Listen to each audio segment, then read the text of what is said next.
Toto mi ma sodomo, bede bede mi ma sodomo, me de da kwe mi na yoro dogbe to me jo me gbe. Akweno gbogbo na me jo me, dokuno gbogbo na me jo me ikobo kala wede, so me wa gbe mo se lo kwe, abi me ma do kwe, lobo ka fo bodo dagbe wa, lobo lobo petoko, me de la mi na yoro do me jo me. Bede mi ma sodomo.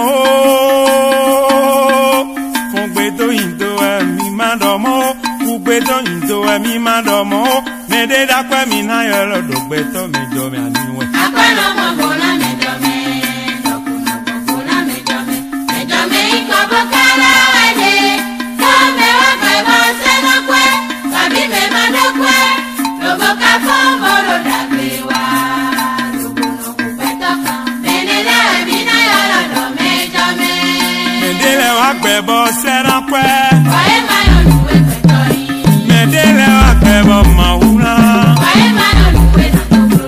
Medele wa kebo serape. Bokbetole wa kebe mo mauna. Asiro akwe bedo tawero. Toti ovino chovire.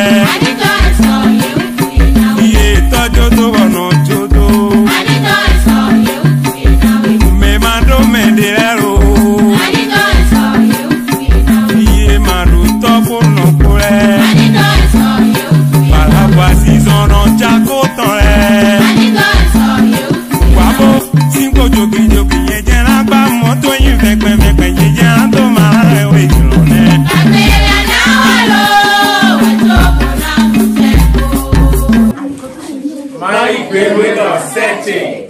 Nanido akochi.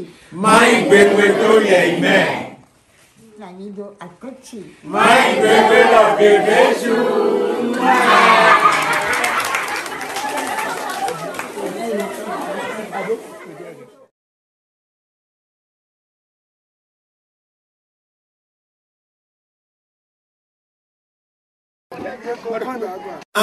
Neminde, now I mean the manopon.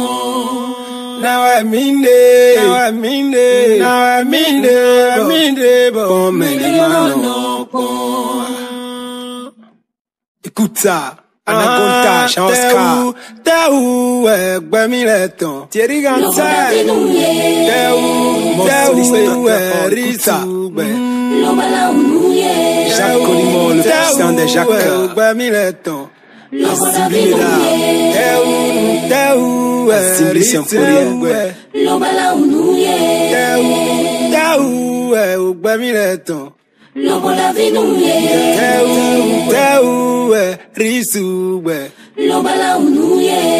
Bidos Agbaron, Bidos Claude de l'autre côté de Boycon.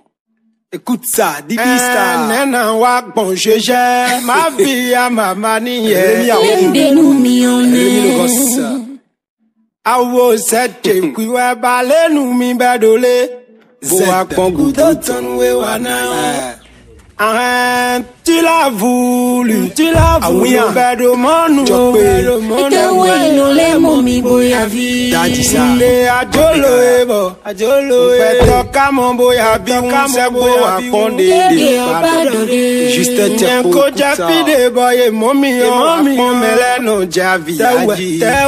Nye ifide le momi o mele no jenu ninji. Bonjour tous et bonjour chacun.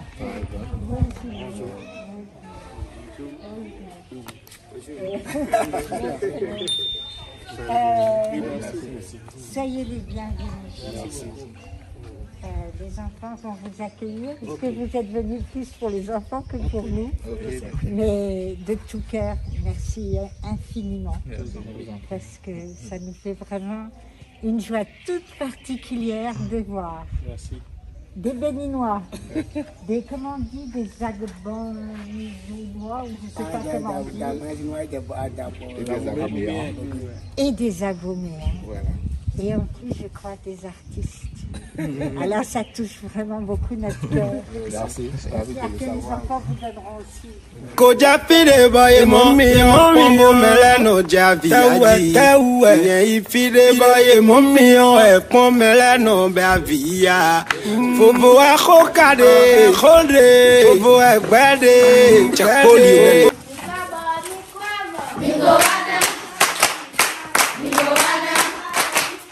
Thank you.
Jado to kunto bisado meton. Alita padino bole wala ene mayon. Je suis un enfant mais j'ai aussi mes droits. Je suis un enfant mais j'ai aussi mes droits. Je suis un enfant mais j'ai aussi mes droits. Je suis un enfant mais j'ai aussi mes droits. Quels sont mes droits? Droits de fréquenter. Quels sont mes droits? Droits d'apprentissage. Quels sont mes droits? Droits de rester avec mes parents. Je suis un enfant mais j'ai aussi mes droits. Je suis un enfant mais j'ai aussi mes droits. Je suis un enfant mais j'ai aussi mes droits. Je suis un enfant mais j'ai aussi mes droits. A vide, la avovun dominu, avovun kado ye mebo, ntekpo, awuchevun nugbo, awuvun ye mebo, ntewe, papa tekubo itoki ovido ye mebo, ntewe, noye toku nugbo noti ovido ye mebo, ntekpo, viwa kunu miji kuji todo ye mebo, ntekpo. Yati banana do ye mebo Tekpo Arrête C'est bien cadeau dans vine Fidjido Puerto Meose Eze Medina Dode Mondo nous dion Lilanosu et que justement on rescolarise ou on scolarise pour la première fois, même s'ils ont déjà un âge avancé, que c'est notre but de donner les droits à l'éducation pour tous les enfants. Je pense que vous êtes un tout petit peu pressé, donc on ne va pas vous retarder, mais vous allez vous adresser un petit peu aux enfants, s'il vous plaît. Merci beaucoup d'avance. Merci. Bonsoir, c'est sœur. Comment allez-vous? Ça va bien. Ok. Ils sont tous des élèves?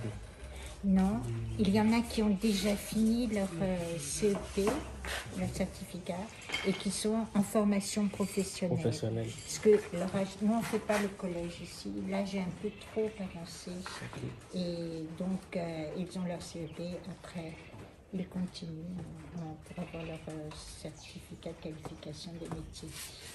Voilà. Mais donc la proportion c'est à peu près 20 à l'école. Ou au collège, 23 au collège. 23 et 5 au collège.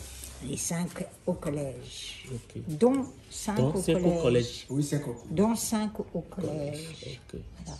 Et les autres viennent d'avoir fini leur cursus scolaire avec nous et sont en formation professionnelle. Parce que les difficultés pour eux sont trop grandes pour qu'ils commencent au collège. Voilà. D'accord. Ici, vous avez l'ONG Zedaga. Écoutez les enfants.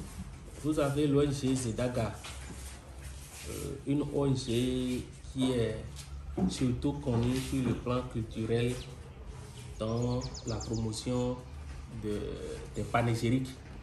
Je ne sais pas si vous savez ce qu'on appelle panégyrique. Oui, parce que figurez-vous, cher monsieur, cher tous, que notre ONG, elle a un volet protection sociale, donc c'est ici notre programme avec ce centre d'accueil des enfants, mais on a aussi un projet de promotion du patrimoine culturel. Donc là, le collaborateur particulièrement impliqué n'est pas là, mais c'est un bar. Et nous participons à la réhabilitation du palais du roi Guézo ici à Gbaïzou. Et nos enfants participent aussi à toutes les animations. Et moi, je vous reconnais, vous faites les vidéos là. Oui, ah oui, vous êtes dans un véhicule. Oui, dans un véhicule, maintenant je vous reconnais. Oui. Donc vous êtes très très connus. Donc aujourd'hui c'est le centre, demain ça sera le palais que vous viendrez voir. Il n'y a pas de problème. Il n'y a pas de problème. C'est ça, je fais beaucoup plaisir. Je vous reconnais bien. Donc ici, tous les enfants ont aussi participé à la réhabilitation du patrimoine du roi Guézo. On a travaillé ensemble sur Naya Gontime, le retour de Naya Gontime au Brésil, on a fait le carnaval et tout. Donc la culture pour nous est peut-être le fondement principal de notre éducation. C'est ça, c'est bon. Parce que malgré ma peau blanche, je suis pour la culture indigène. Merci beaucoup. Ça fait beaucoup plaisir. Ils savent danser, ils savent... Bon, mais là, vous n'avez pas le temps de les voir. Mais ils dansent la danse des Amazones et tout. Très bien. C'est bien, c'est bon. Donc, nous aussi, c'est notre champ d'action, surtout la promotion culturelle. Mais à l'instar de la promotion culturelle, il y a aussi le volet social dans ce que nous sommes en train de faire. Et nous pensons surtout faire les orphelins. Les orphelins, ceux qui n'ont plus des parents vivants, parce qu'ils n'ont pas choisi d'être orphelins. On n'a pas choisi d'être orphelin. Ça vient et c'est la nature qui a voulu ainsi. Mais il faut des coups de main. Il y a des gens qui ont leurs parents vivants et déjà, ils savent déjà leur fourniture scolaire, tout est prêt déjà. Mais eux autres, à qui s'adresser? À qui adresser leur caprice? C'est le moment de caprice aux parents, mais eux, ils vont faire caprice à qui? Donc, raison pour laquelle, ici, ce n'est pas une grande chose, mais en collaboration avec des bonnes volontés, et nous pensons aussi à eux, ne serait-ce que le jour de la rentrée, au moins, eux aussi, ils seront capables de prendre note au moins avec le temps, et les chargés des orphelins vont les aider comme cela se doit. Donc c'est juste un coup de main de l'ONG Jidaga en partenariat avec des bonnes volontés. Merci beaucoup. Fait avec Perrault, qui a chanté avec nous. C'est le président de l'ONG, il s'appelle Bienvenue Salano. Tu peux lui laisser la parole. Ok, merci. Bonsoir madame. Merci pour le travail. Quand on les voit maintenant, là, ils ne ressemblent pas à des enfants terminés. Hein. Merci pour le travail. Vous avez abattu un véritable travail. Et c'est pour ça on ne cessera de vous remercier. Les parents, qu'ils soient vivants ou pas, aussi leur âme vont vous bénir, vous donner plus de force et plus de moyens pour continuer ce travail de sacerdoce que vous êtes en train de faire. Je suis très ravi d'être ici aujourd'hui. C'est vrai, on passe par ici par moment. On vient dans le village de Quinta et on fait aussi beaucoup de trucs ici. Mais c'est pour la première fois on met pied ici. C'est pour la première fois on vient ici et ceci par le biais de M. Wilfried Lothar, connu à l'état civil et connu comme Delcosman. C'est lui qui a identifié le centre. L'année passée, on avait fait un don. C'était en décembre, non? Après quand même. On a fait un don de cadeaux de Noël aux enfants orphelins. Et c'est à ce moment-là qu'il nous a parlé du centre. Qu'il a un tel centre dans sa ville aussi. Qu'il aurait souhaité qu'on fasse un tour pour aussi venir en son temps. Et on lui a promis de venir dans le temps, mais on a eu le temps que nous a rattrapé, on n'a pas pu. Donc cette année maintenant, ce projet, c'est le projet École pour tous que nous avons démarré il y a 6 ans. Et c'est la 6e édition qu'on est en train de faire. Et on a voulu que pour cette année, comme on n'était pas là en décembre, qu'on commence au moins, qu'on lance le projet par ce centre. Donc c'est le premier centre qui nous accueille dans le cadre de ce projet dans cette année. Donc c'est pour ça qu'on est là ce matin pour commencer. Et comme l'a dit le VP, on n'a pas amené grand chose. C'est juste les premiers outils dont ils auront besoin pour commencer. Et je crois qu'au cours de l'année ou bien même avec la rentrée, on verra encore quoi faire. Nous, sur le plan social, on fait beaucoup de choses avec les orphelinats, dont de vivres, dont de trucs là. Parce que à travers nos vidéos que nous faisons et que vous appréciez bien aussi, c'est comme ça les gens apprécient de l'extérieur. Ils nous appellent, et même si on pose votre vidéo maintenant, il y aura d'autres bonne volonté qui aurait voulu vous visiter ou venir ou bien nous envoyer encore vers vous pour leur petite contribution. Donc, je vous souhaite beaucoup de courage et beaucoup de santé pour mieux les entretenir encore.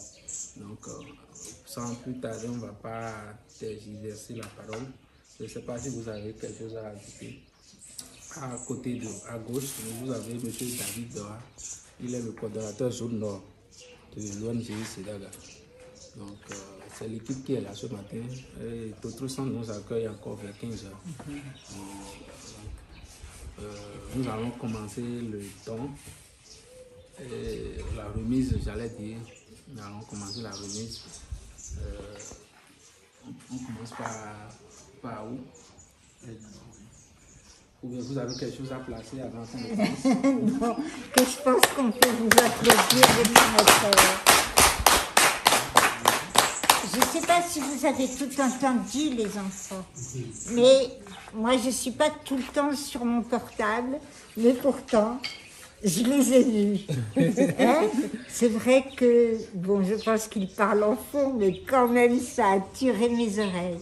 Donc c'est à la fois un honneur pour nous de savoir qu'une ONG quand même qui est très célèbre ait l'idée de venir jusqu'à nous. Vous voyez des enfants qui sont bien entretenus parce que c'est notre devoir, mais ils viennent de loin. Hein? Il y a des enfants qui viennent du Nigeria, du Togo, d'une situation d'exploitation extrême. Bon, si on regarde derrière les uniformes, il y en a encore qui sont nés, il y en a qui viennent par la brigade, bon, on fait ce que l'on peut. C'est une petite ONG, hein. Moi je suis, bon, par hasard, née en France et autres, mais c'est une ONG béninoise. C'est vrai que ce centre existe depuis finalement assez longtemps, parce qu'on a travaillé sur la problématique de la traite des enfants, mais que maintenant on est... Si le mot peut être dit un peu orphelin de partenaires, parce que c'est difficile d'entretenir des partenaires sur la durée. Quand on commence un projet, on bâtit, tout ça, les gens vous aident. Et puis après, quand on leur dit mais comment on va donner à manger à nos enfants, c'est pas spectaculaire, donc ils ne s'y intéressent plus. On a fait tout ce qu'on a pu pour que les enfants aient une éducation un peu équilibrée, mais qui ait du sens dans le milieu. On ne veut pas leur faire des fausses promesses. Et donc, on a une petite école, on a des ateliers, on a un espace ferme. Malheureusement, on n'arrive pas à ce que notre ferme puisse nous donner suffisamment de vivres. Et c'est de moins en moins de vivres. Les terres sont de plus en plus pauvres, changement climatique, etc. Donc c'est vrai que à chaque fois qu'il y a quelqu'un comme ça qui peut penser à nous, on dit que, bon, comme certains disent, le ciel nous a entendus, on ne veut pas faire, misérabiliste, mais c'est vrai que votre présence est un encouragement. Si vous pouvez continuer à nous encourager, je vous assure que le jour où on vous fera une fête et que vous serez disponible, vous allez recevoir dans votre cœur beaucoup de ces enfants-là, parce qu'ils sont aussi très, très généreux. Voilà. Donc, maître, voilà, il n'y a pas toute équipe encore. Nous, on a une équipe de monitrices qui accompagnent les enfants à l'internat, parce qu'il y a aussi les maisons d'hébergement. On a le moniteur, voilà, une des deux monitrices, l'assistance sociale, un des deux maîtres, et puis on a aussi 4 formateurs dans l'artisanat qui sont collaborateurs. Donc, vous voyez, ça fait aussi du monde. Entretenez-vous. Et si c'est parce qu'on a une équipe vraiment très généreuse que ce centre tient ici. Donc plus on a de gens, de bonnes âmes autour de nous, plus c'est important pour que le centre... Parce qu'on a beau faire des plaidoyers à la mairie, vous faites... Mais là, je ne sais pas la parole. C'est faire son travail là. Pour nous amener des enfants là, de la rue ou autre, oui, ils viennent. Mais après, il est ça. Pour s'occuper de chacun, vous voyez. Non, je veux que ça soit personnalisé, que chacun puisse un jour retourner bien s'installer chez elle, chez lui, sans dire on fait un peu, puis après débrouille-toi. Voilà. Donc, voilà, c'est ça. Okay. Donc, les enfants... On va commencer par ceux qui sont au primaire. Voilà, les enfants du primaire, première section, les plus petits là, enfin pas les plus petits. Première année, première, deuxième année. Ah bon, vous êtes tous alors, vous voyez, il y en a qui sont un peu ils ont leur CP ici, tellement heureux. Il y en a qui disent on ne croyait jamais que dans notre vie on pourrait prendre un bic. Alors, les enfants.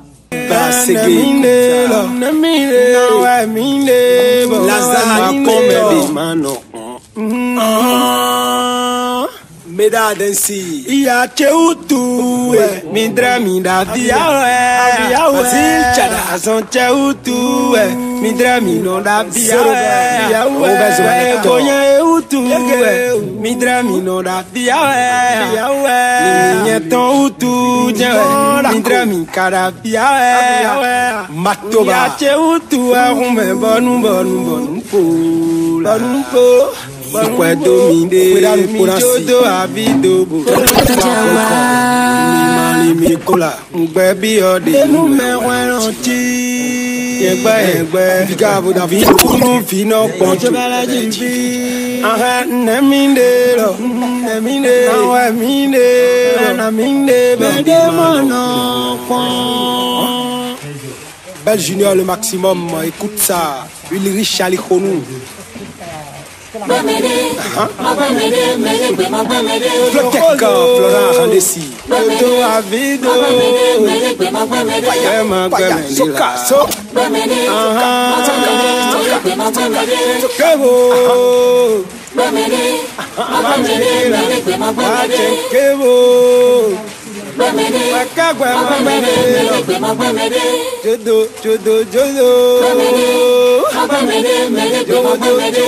Jodo, tenkebo. Jodo avido la jodo. Jodo,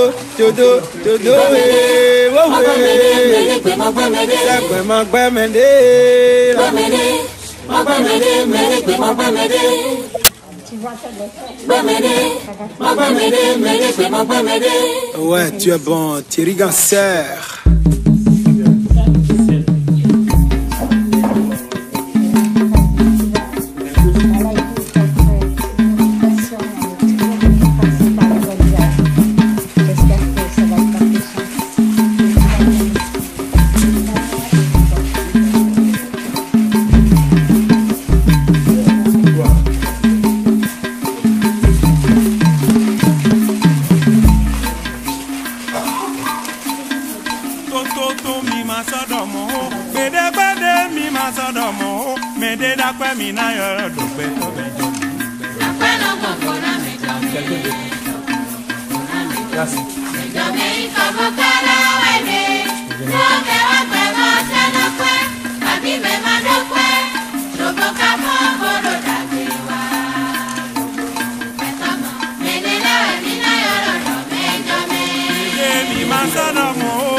Aqua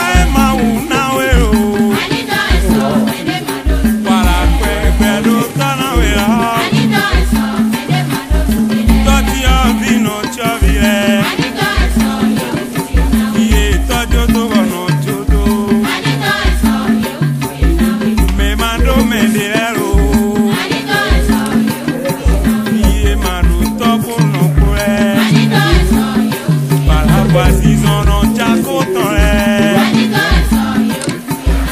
Jasongoro Tchako Mino vie on pleno yo. Ano e vie madono kwe. No biche no kuma esile. Para você puno ero. Me madwa for the pepe. To puno mi tonero. Me madwa tonero. Opo me pano edo kampa me. Edo kampa me. Barabo medicina ntore. Ikoji onto blavore. Loba mi rovie tokba ero. Sopa me boye do ya jidan. Wabo singo jogi jogi ye jena ba moto yin vekwe vekwe je jena to ma ewe lone.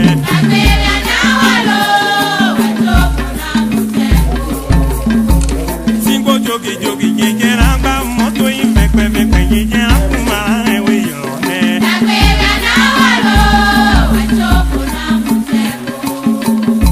Ibo kon Antoine Boulou. Ici dans ces sounelles. Aposu se vire. Jean Blanc Borou Fotonelle. Les photos Blanc Borou ton. Aposu Nathalie Blanc Borou Sio. Polo et Adjaraton. Makana Kitero.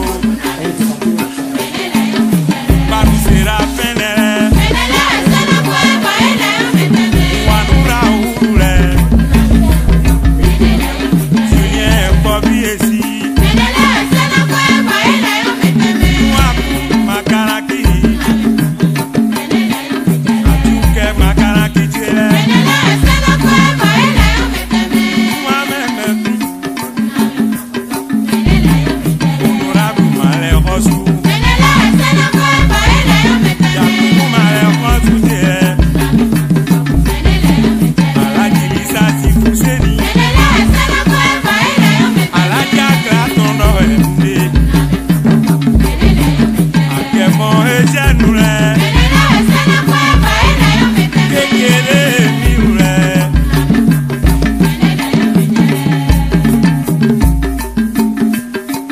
Wabo singo jogi jogi ye jena gba moto yin vekwe vekwe ye jena kuma ewe ilola.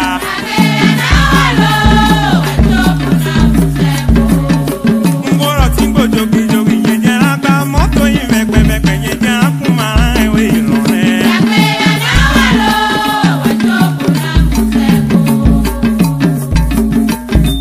Wai wai dodo ano apenu koli atowe. Wai wai dodo. Wai wai wai dodo ano apenu koli atowe. Wai wai dodo. Panu sera fere no akweru.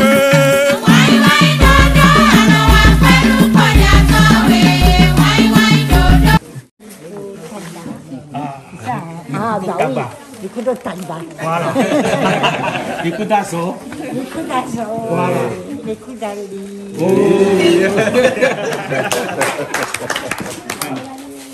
Vous allez nous chanter une chanson? Une chanson. Une petite chanson pour nous. Ok, je vais remercier l'ONG Zedaga d'avoir pensé à moi, parce que à Benjou, c'est vrai, l'année dernière, j'avais fait cette proposition et ils m'ont accepté de venir visiter. Et c'est des gens qui heureux. Il y a les mains chargées et tout, mais je vais demander aux enfants de ovationner tout au moins l'ONG Zedaga.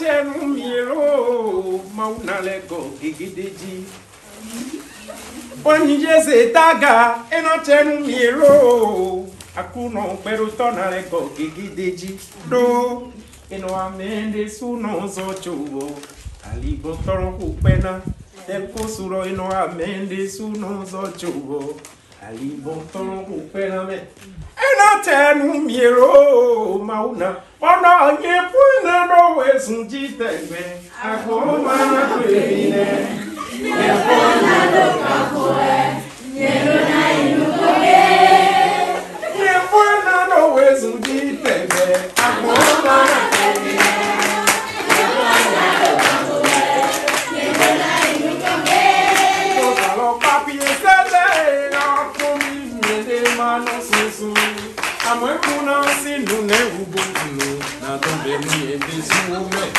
ubeme mine akomi mede mande numele anai beto buyi jome wizunje wanado ekeme mine akomi mede mande numele edaga beto buyi jome nanje wanava do kadero ji kwero mabu kani edodo fi mabo ea uchite wezu edogbepo dagora nye fona do wezu jitebe akoma na kemi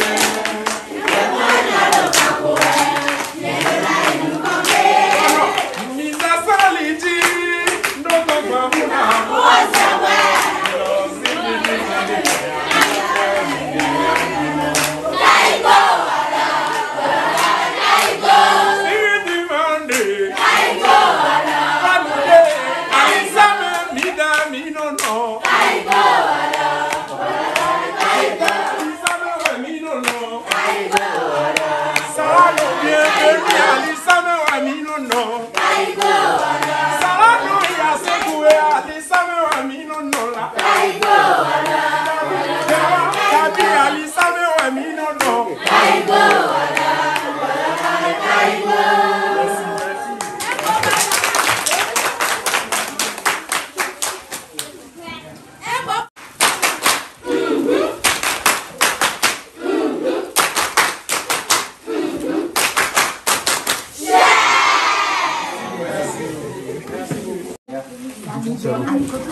My Bedweto setting.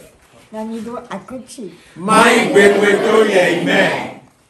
Nanido Akochi. My Bedweto, Bebeju.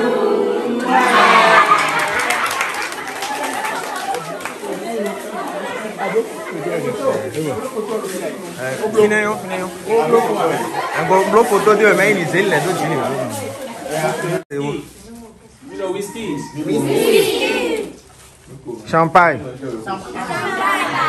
Bon.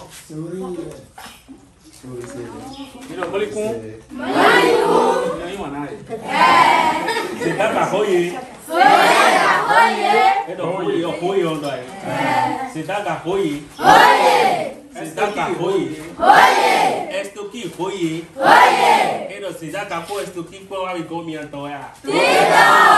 Edo meu amigo minha toia. Edo meu co ba so me minha toia. Edo minha ba so ba po ye me ko funi ti saki ko minha toia. Eh ko mi vide.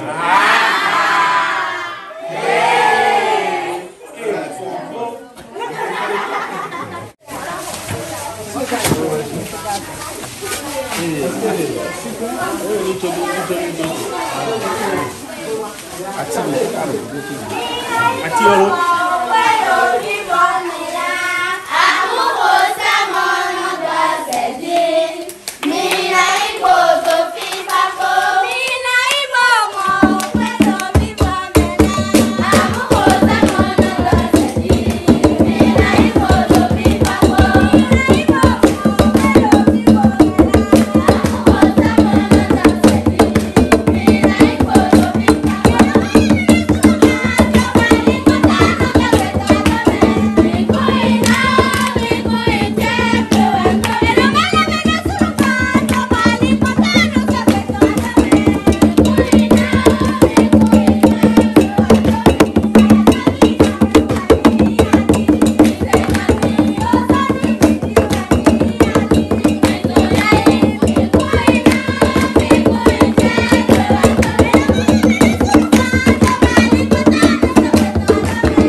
Ganti.